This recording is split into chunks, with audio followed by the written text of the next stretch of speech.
আজি আমি আলোচনা কৰিম ক্লাস 11 কেমিষ্ট্ৰিৰ গুণানুপাত সূত্ৰ অলৰেডি আমি ভৰৰ ৰক্ষণশীলতাৰ সূত্ৰ সোৱা ভৰৰ ৰক্ষণশীলতাৰ সূত্ৰ আৰু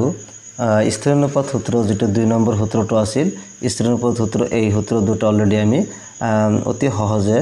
ব্যাখ্যা কৰিছো অৰ্থাৎ एग्जांपल লৈ আমি এটো আলোচনা কৰিছো তোমালোকে যদি সোৱা নাই চাই লবা আজি এটা ইম্পৰ্টেন্ট সূত্ৰ আলোচনা কৰিম হেটো হৈছে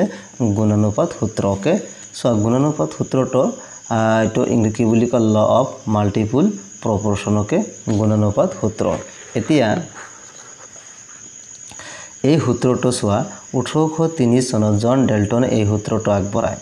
গুণানুপাত সূত্ৰটো তেনেহলে কোনে আগবঢ়াইছিল জন ডেল্টনে এমসিকিউ সুধিব পাৰে গুণানুপাত সূত্ৰটো কোনে আগবঢ়াইছিল আনসাৰটো কি হ'ব জন ডেল্টনে কিমান চনত 1803 চনত এইটো তোমালোকে মনত ৰাখিবা ওকে এতিয়া এই সূত্ৰ অনুসৰি বা সূত্ৰটো হল দুটা মৌলই লগ লাগি একাধিক যৌগ গঠন কৰিলে যৌগবোৰত এটা মৌলৰ নিৰ্দিষ্ট ভৰৰ সৈতে যোজিত হোৱা আনটো মৌলৰ ভৰ অনুপাতটো এক সৰল পূৰ্ণ সংখ্যাৰ অনুপাত হয় ওকে সৰল পূৰ্ণ সংখ্যাৰ কি হয় অনুপাত হয়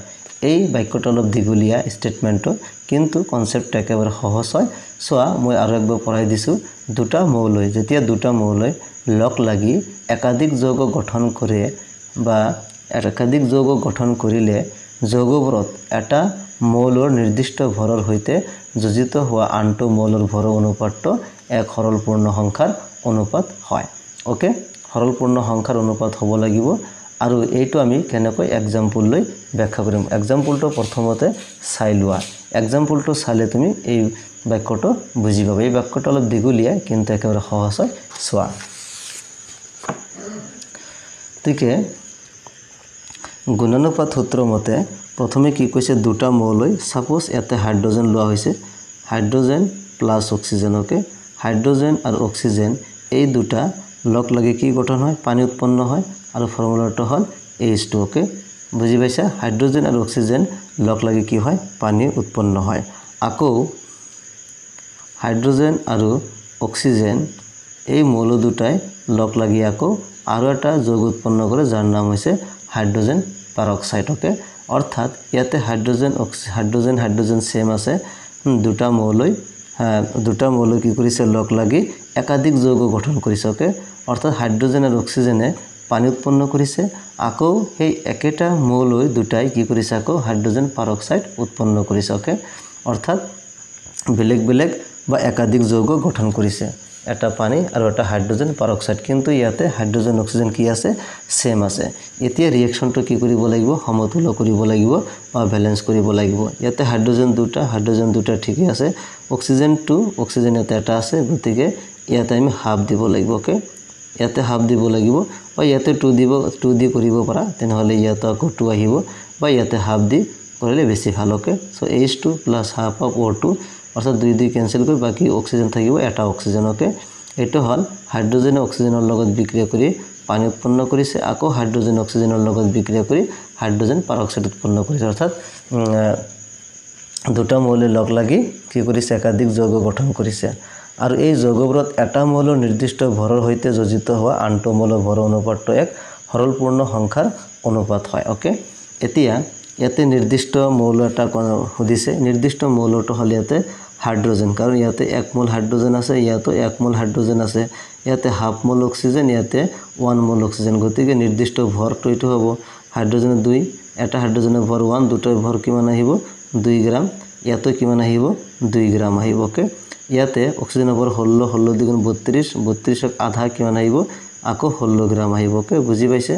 এতে 16 গ্ৰাম আহিব ইয়াতে অক্সিজেন 2 16 গুণ 32 ইয়াতে কিমান আহিব 32 গ্ৰাম আহিব ওকে ইয়াতে কিমান আহিব সোৱা পানী 18 গ্ৰাম আহিব ইয়াতে আৰু ইয়াতে হাইড্ৰোজেন পাৰক্সাইড হাইড্ৰোজেন 2 ওকে অক্সিজেন 16 দুগুণ 32 আৰু 2 কিমান আহিব 34 গ্ৰাম ওকে এইটো আহিব এখানে আমি গম পাও এতিয়া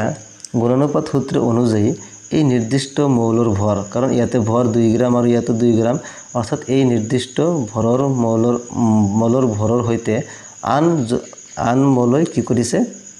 যোজিত হৈছে যেনেকুৱা অক্সিজেন যাৰ ভৰ সমান নহয় ইয়াতে 16 ইয়াতে 32 গতি এই দুটা যোজিত হৈ এটা পানী আৰু এটা হাইড্ৰোজেন পাৰক্সাইড গঠন কৰিছে এতিয়া এই নিৰ্দিষ্ট ভৰৰ মৌলটোৱে যাৰ লগত বিক্ৰিয়া কৰি দুটা বেলেগ বেলেগ যৌগ উৎপন্ন কৰিছে এই মৌল দুটাৰ ভৰ অনুপাত কি আহিব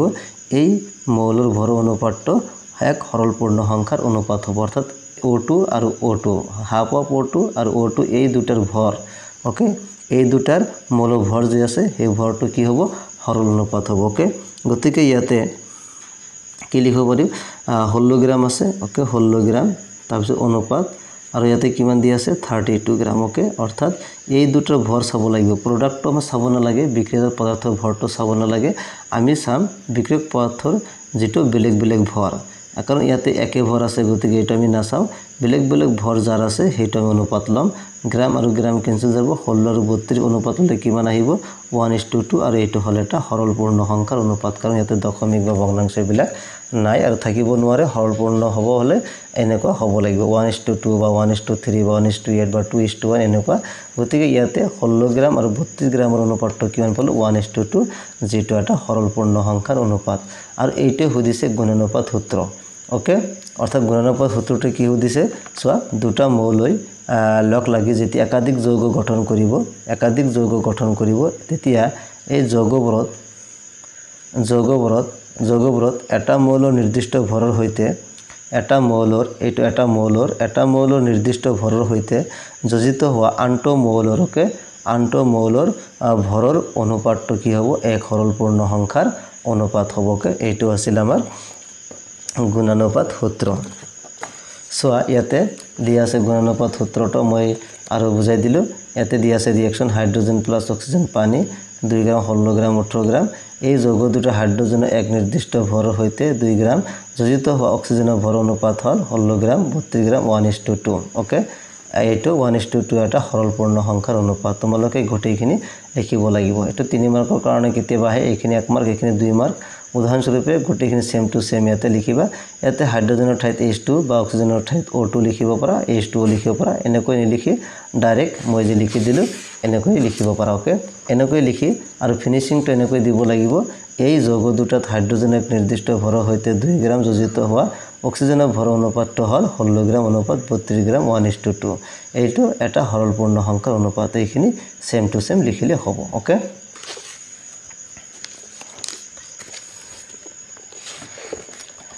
তাৰ পিছত সূত্ৰটো সোৱা 4 নম্বৰ সূত্ৰটো গেল-লুছাকৰ গেছীয় আয়তনৰ সূত্ৰ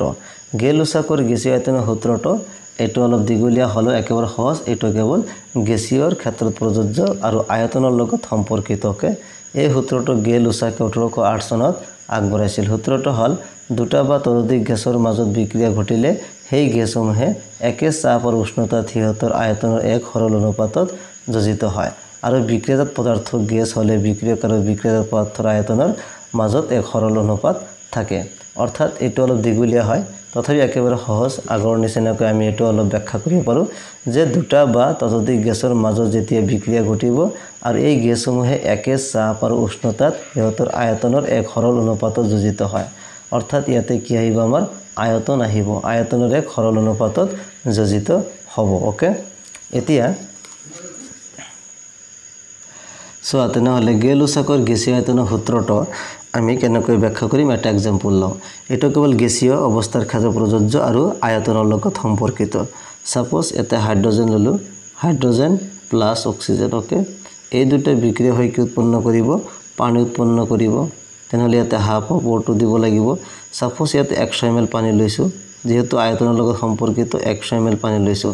100 ml হাইড্ৰোজেন লৈছো তেনেহলে ইয়াতে কিমান আহিব 50 ml আহিব 50 ml অক্সিজেন আহিব কাৰণ হাফ আছে ইয়াতে 1 মোলৰ কাৰণে যদি আমি 100 ml লও তেনেহলে হাফ মোলৰ কাৰণে কি 50 ml আহিব ইয়াতে কি 1 মোল আছে ইয়াতে সহ কিমান 1 ইয়াতে কিমান আহিব 100 মোল আহিব 100 ml আহিব কে এতে 100 আৰু 50 যোগ কৰি 150 এটো নহব এটো মোল কনসেপ্টৰ ভিত্তি কৰিব হাইড্ৰোজেন আগত 1 আছে মানে 1 মোলৰ সমান কিমান 100 ml গতিকে হাফ মোল কিমান হ'ব 50 ml আৰু 100 ml পানী হ'ব এতে কেনেকৈ কম 100 ml আয়তনৰ হাইড্ৰোজেন গেছে 50 ml আয়তনৰ অক্সিজেন গেছৰ লগত বিক্ৰিয়া কৰি 100 ml আয়তনৰ পানী উৎপন্ন কৰিছে ওকে এইটো এনেকৈ ক'ব পাৰা এতিয়া তেনেহলে 100 ml যেতিয়া 50 ml লগত বিক্ৰিয়া কৰে তেনেহলে 100 ml কি উৎপন্ন কৰিছে পানী উৎপন্ন কৰিছে এতিয়া এই দুটা হাইড্ৰোজেন আৰু অক্সিজেন সকলোবিলাক গেছীয় অৱস্থাত থাকিব লাগিব H2 ইয়াতে গেছ এইটো গেছ গেছীয় ক্ষেত্ৰত থাকিব লাগিব ওকে এতিয়া এই দুটাৰ অনুপাত যি দুটা গেছে যোজিত হৈ প্ৰডাক্ট উৎপন্ন কৰিছে সেই দুটা গেছৰ আয়তন অনুপাত এতে কিমান আছে 100 ml ওকে সো 100 ml অনুপাত 50 ml ওকে 100 ml অনুপাত 50 ml সো ml ক্যান্সেল যাব বাকি থাকিল 100 আৰু 50 অৰ্থাৎ 2:1 ওকে সো এটা এটা কি সৰলপূৰ্ণ সংখ্যাৰ অনুপাত আৰু এটা সুধিছে যি দুটা গেছে যোজিত হ'ব সেই দুটা গেছ কি হ'ব সৰলপূৰ্ণ বা সৰল অনুপাতত যোজিত হয় অৰ্থাৎ 2:1 অনুপাতত যোজিত হয় ওকে নিশ্চয় বুজি পাইছে একেবাৰে সহজ হয় আৰু এটা যদি एग्जांपल লও সাপোজ H2 + Cl2 হাইড্ৰোজেন আৰু ক্লোৰিন এটো গেছীয় অৱস্থাত আহিব কাৰণ গেছীয় আয়তনৰ সূত্ৰ এটো হয় গেলুসাকৰ গেছীয় আয়তনৰ সূত্ৰ হাইড্ৰোজেন প্লাস ক্লোৰিন তেনেহলে কি উৎপন্ন হ'ব হাইড্ৰোজেন ক্লোৰাইড বা HCl হাইড্ৰোক্লোৰিক এসিড ইয়াতে হাইড্ৰোজেন দুটা হাইড্ৰোজেন এটা গতি 2 দিব লাগিব ক্লোরিন দুটা হৈ গল ওকে ব্যালেন্স হৈ গল অর্থাৎ 1 মোল হাইড্ৰোজেন 1 মোল ক্লোরিন 2 মোল HCl এতে আয়তন যদি দাও 1 ভলিউম 1 ml হাইড্ৰোজেন ইয়াতে কিমান আহিব 1 ml অক্সিজেন ক্লোৰিন আহিব 1 ml অৰ্থাৎ 1 ভলিউম হাইড্ৰোজেন বুলি ক'ব পাৰো 1 ভলিউম ক্লোৰিন বুলি ক'ব পাৰো তেনেহলে ইয়াতে কিমান আহিব আমাৰ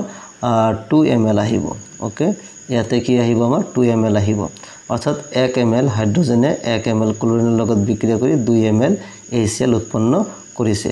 ওকে ইয়াতে 2 কিয় আহিল কাৰণ ইয়াতে মোল 2 আছে আকৌ 1 + 1 2 হেতু কিন্তু নহয় কাৰণ হেমতে আকৌ 100 + 150 হ'ব এটো কিন্তু কনসেপ্ট নহব ওকে ইয়াতে মোলটো চাব লাগিব ইয়াতে 1 মোল হে কাৰণে 1 মোল সমান 1 ml লোৱা হৈছে তেনেহলে 1 মোল সমান 1 ml 2 মোল সমান 2 ml ইয়াতে যদি 10 ml লোৱা হেতেন ইয়াতে 10 ইয়াতে কিমান হলহেতেন 20 হলহেতেন কাৰণ ইয়াতে 2 আছে যে ওকে এইকিটা কিন্তু যোগ কৰা নাই কাৰণ ইয়াতে 2 মোল আছে কাৰণে 2 1 মোলৰ সমান কিমান 10 2 মোল সমান কি 20 গতিকে এইটো হৈছে গেলুসাকৰ গেছীয় আয়তনৰ সূত্ৰ এতিয়া এই দুটা অনুপাত যদি লও 1 ml 1:1 আহিব এটা এটা সৰল অনুপাত হয় গতিকে এইটো আমি গেলুসাকৰ গেছীয় আয়তন সূত্ৰৰ জৰিয়তে ব্যাখ্যা কৰিব পাৰো